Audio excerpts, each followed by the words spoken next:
The Friday afternoon crowd at the Astoria Ditmars subway station was its usual beautiful mess.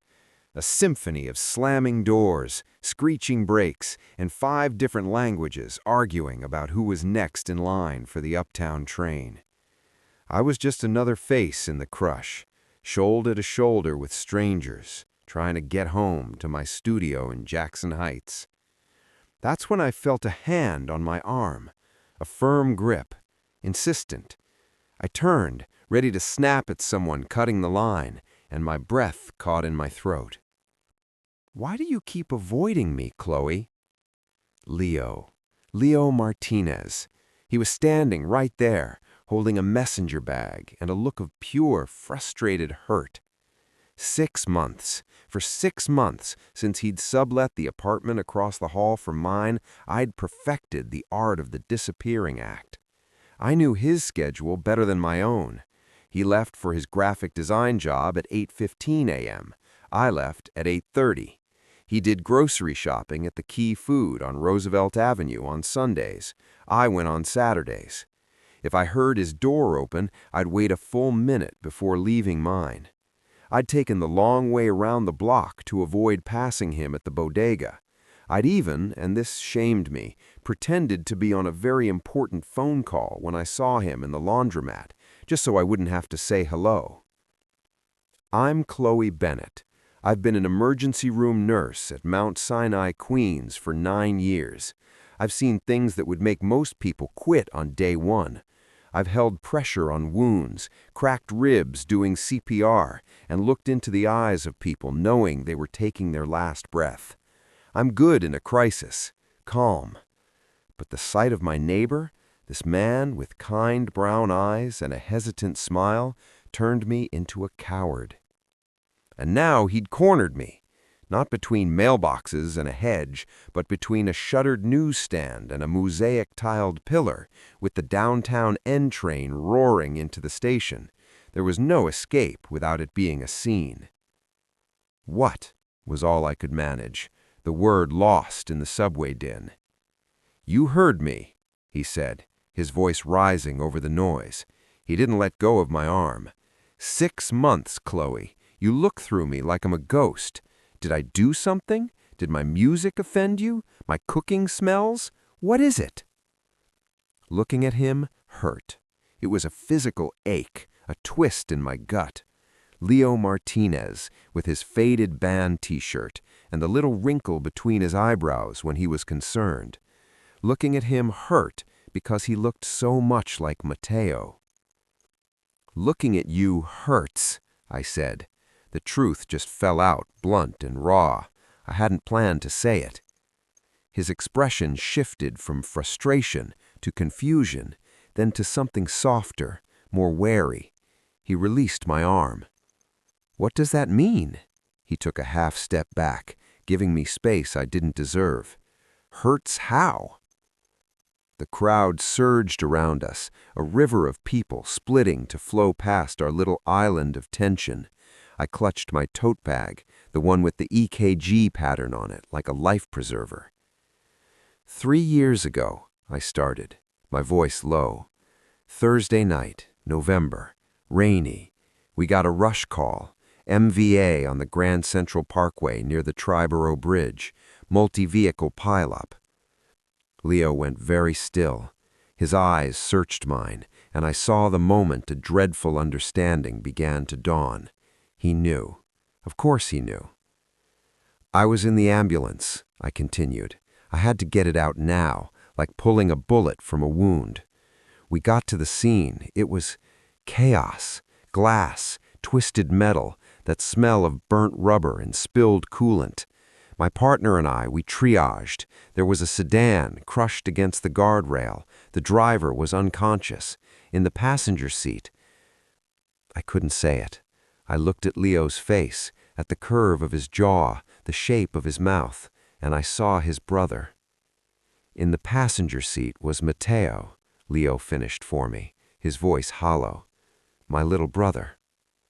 I nodded, tears blurring the fluorescent lights of the station.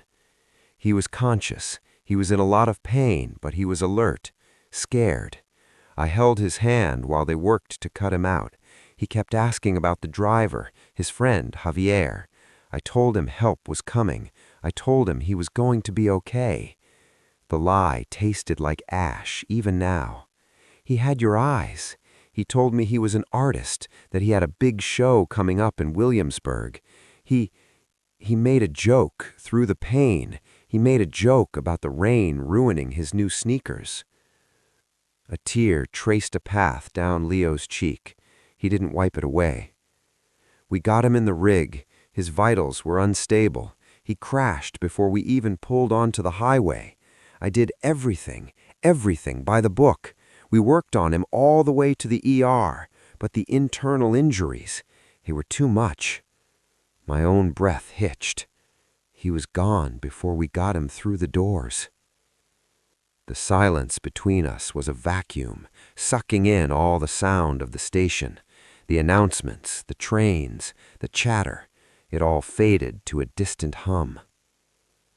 "I saw you," I whispered. "Later, after. They brought the family to the consultation room. I was coming off my shift, still in my scrubs. I saw you come in. I saw you collapse against the wall when the doctor told you. I heard you say, 'Not my brother. Please, not my brother.' I stood there in the hallway, covered in everything, and I wanted to come to you, to tell him he wasn't alone, that he was brave, that he was thinking of his art, of his friend. But I couldn't move, because I was the one who'd failed. I was the one who told him he'd be okay." Leo's shoulders slumped. He leaned back against the cool tile of the pillar.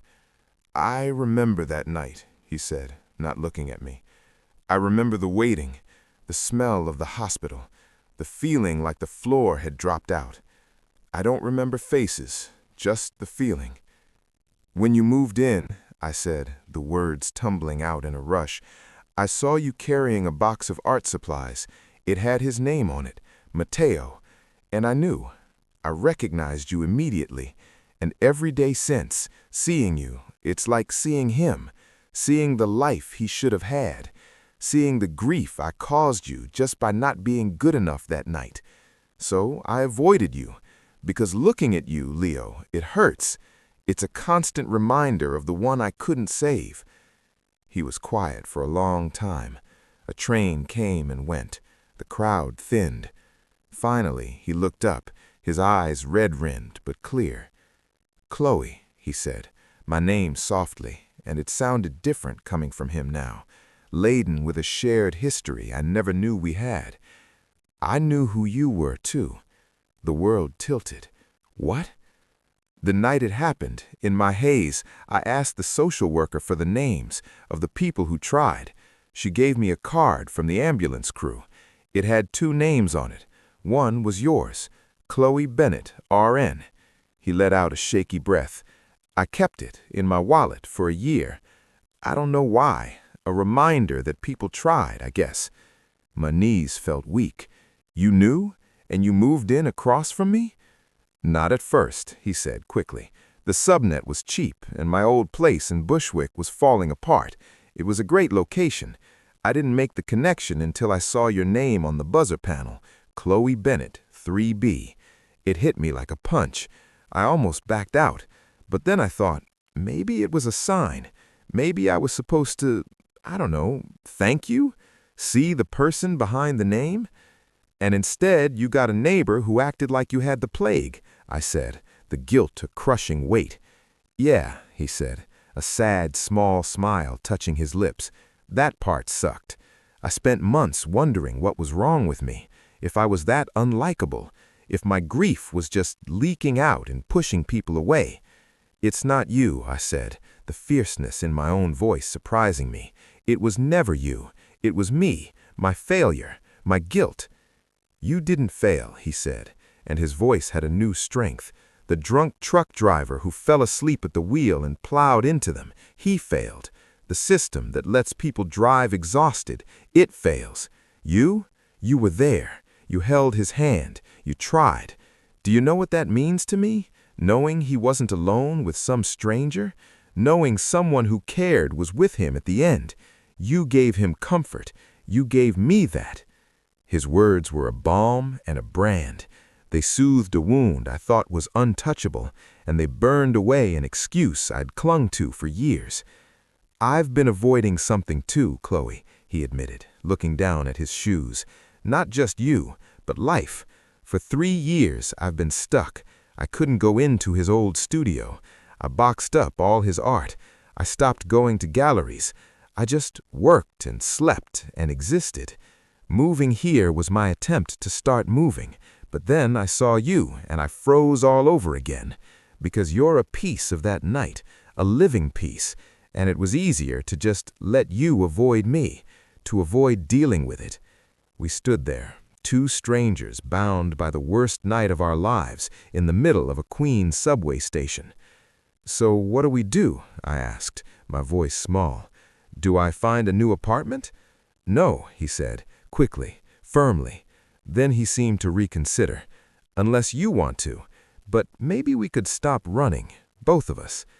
Looking at you still hurts, Leo. I know. Looking at you, it's complicated. It hurts, but it's also real. You're the only other person in the world who knows exactly what that night took from me, from us." He took a tentative step closer. The space between us was charged, fragile. "Maybe we get coffee," he suggested, "not as neighbors who are avoiding each other, but as 2 people who survived the worst night of our lives. We can talk about it, or not talk about it, but we stop pretending the other one doesn't exist." Coffee. It sounded so normal, so terrifyingly normal. "Okay," I breathed out. "Okay, there's a place on 37th Avenue, the one with the terrible punny name, Brew Tiffle Day. It's quiet in the mornings." A real smile, the first I'd ever seen from him, broke across his face. It transformed him.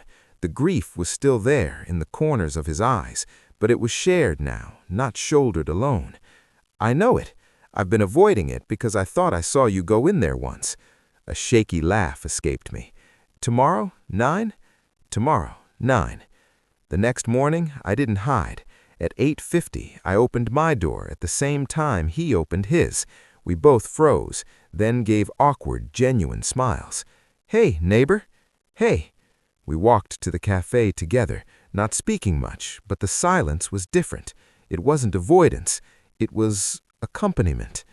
It wasn't easy. That first coffee was full of long pauses and tears shed into overpriced lattes, but we kept showing up, sometimes for coffee, sometimes just to sit on the front stoop of our building on a warm evening, watching the Jackson Heights world go by.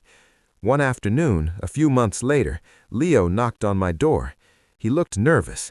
I finally opened one of Mateo's boxes, his sketchbooks. I wondered, would you want to see them? You're the last person who really saw him. I thought maybe you'd want to know the artist he was. I invited him in. We sat on my floor, surrounded by large, beautiful sketchbooks filled with vibrant, chaotic, hopeful drawings of the city. Skylines from the Roosevelt Island tram, portraits of people on the 7 train, detailed studies of the Unisphere in Flushing Meadows. I saw Mateo's soul on those pages, and for the first time, when I looked at Leo, I didn't just see his brother's ghost. I saw the brother who loved him, the keeper of his memory. "He was incredible," I whispered. Yeah, he was. He looked at me then, and I looked at him, and it still hurt. But the hurt had changed. It wasn't a sharp, paralyzing stab anymore. It was a deep, resonant ache, like a bone that healed strong, but still tells you when the weather changes. It was an ache we both carried, and in carrying it together, it became bearable. It became ours. Looking at my neighbor used to hurt because he was a monument to my worst failure. Now I look at Leo, and yes, I see Mateo's smile in his, but I also see the man who brings me soup when I have a bad shift, the man who asks about my day and actually listens, the man who is slowly, bravely starting to sketch again himself. We're healing, not moving on, not forgetting, but learning how to carry the weight of that November night without letting it crush us. Sometimes, in this city of 8 million stories, you find the one person who understands the chapter you wish you never had to read, and you realize that maybe, just maybe, you can help each other write the next one.